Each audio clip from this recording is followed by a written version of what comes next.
चुहिया की शादी। एक नदी के किनारे आश्रम में साधु महात्मा रहते थे। वह भिक्षा मांग कर खाते और भजन कीर्तन में लगे रहते थे। वह योग और मंत्र की शक्ति से कुछ का कुछ कर दिया करते हैं। वह अपनी पत्नी के साथ आश्रम में रहते थे। सुबह का समय था। सूर्य की किरणें फैल गई थी। तपस्वी नदी के किनारे पर बैठकर प्रार्थना में संलग्न थे। अचानक ही उनके सामने एक चुहिया गिर पड़ी। उन्होंने उसे उठाकर हथेली पर रख लिया। उन्होंने मंत्र पढ़कर उस पर जल छिड़क दिया। वह चुहिया एक सुंदर कन्या में बदल गई। तपस्वी उस कन्या को अपनी पत्नी के पास ले गए। तपस्वी की पत्नी बड़े प्रेम से कन्या का पालन पोषण करने लगी।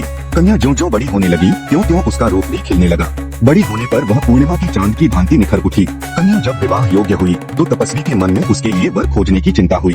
उन्होंने सोचा, कन्या बड़ी रूपवती है, अतः इसका वर भी इसी के समान सुंदर और रूपवान होना चाहिए। तपस्वी ने विचार कर देखा तो कन्या के लिए उन्हें सूर्य सबसे योग्य वर जान पड़ा। तपस्वी ने मंत्र की शक्ति से सूर्य को अपने पास बुलाया। सूर्य ने तपस्वी से पूछा, महात्मा आपने मुझे किस लिए बुलाया है? तपस्वी ने उत्तर दिया, मेरी कन्या बड़ी रूपवती है, मैं चाहता हूँ आप पत्नी के रूप में मेरी कन्या को स्वीकार करें। कन्या पास में ही खड़ी थी। सूर्य के उत्तर देने के पूर्व ही बोल उठी, पिताजी यह बहुत गर्म रहते हैं, मैं इनके साथ विवाह नहीं करूंगी। जब कन्या ने ही अस्वीकार कर दिया तो तपस्वी क्या करते हैं? उन्होंने सूर्य की ओर देखते हुए कहा, क्षमा कीजिए सूर्यदेव, कृपया बताइए क्या आपसे भी कोई बड़ा है? सूर्य ने उत्तर दिया, मुझसे भी बड़ा बादल है, वह मुझे भी ढक लेता है। तपस्वी ने मंत्र की शक्ति से बादल को अपने पास बुलाया। बादल ने तपस्वी से प्रश्न किया, महाराज आपने मुझे किस लिए बुलाया है? तपस्वी ने उत्तर दिया, मेरी कन्या बड़ी रूपवती है, अतः मैं आपके साथ ही अपनी कन्या का विवाह करना चाहता हूँ। कन्या पास ही खड़ी थी। वह नाक सिकोड़कर बोली, पिताजी यह तो बहुत काले रंग के हैं, मैं इनके साथ विवाह नहीं करूंगी। तपस्वी मौन हो गए। उन्होंने बादल से कहा, मुझे बड़ा दुख है, कृपया बताइए आपसे भी बड़ा कोई है? बादल ने उत्तर दिया, मुझसे बड़ा पवन है, क्योंकि वह मुझे एक जगह स्थिर नहीं रहने देता। तपस्वी ने मंत्र की शक्ति से पवन को बुलाया। पवन ने तपस्वी से पूछा, तपस्वी जी आपने मुझे किस लिए बुलाया है?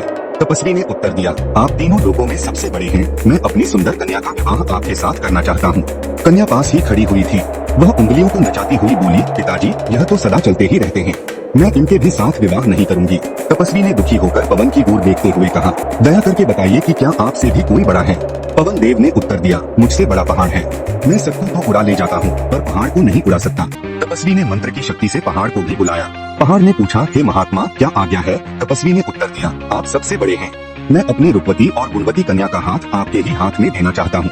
कन्या अपनी भौहों को नचाती हुई बोली, इनका हृदय तो बड़ा कठोर है, मैं इनके साथ विवाह नहीं करूंगी। तपस्वी ने पहाड़ की ओर देखते हुए कहा, कृपा करके बताइए क्या आपसे भी कोई बड़ा है? पहाड़ ने उत्तर दिया, चूहा मुझसे भी बड़ा है, क्योंकि वह खोदकर मुझ में भी बिल बना लेता है। तपस्वी ने चूहे को बुलाया। चूहे को देखते ही कन्या प्रसन्न हो उठी। वह मुस्कुराती हुई बोली, यही मेरे योग्य वर है। तपस्वी ने मंत्र की शक्ति से कन्या को फिर से चूहिया बना दिया। चूहिया प्रसन्न होकर चूहे के साथ चली गई। कोई कितना ही प्रयत्न क्यों ना करे पर स्वभाव नहीं बदलता।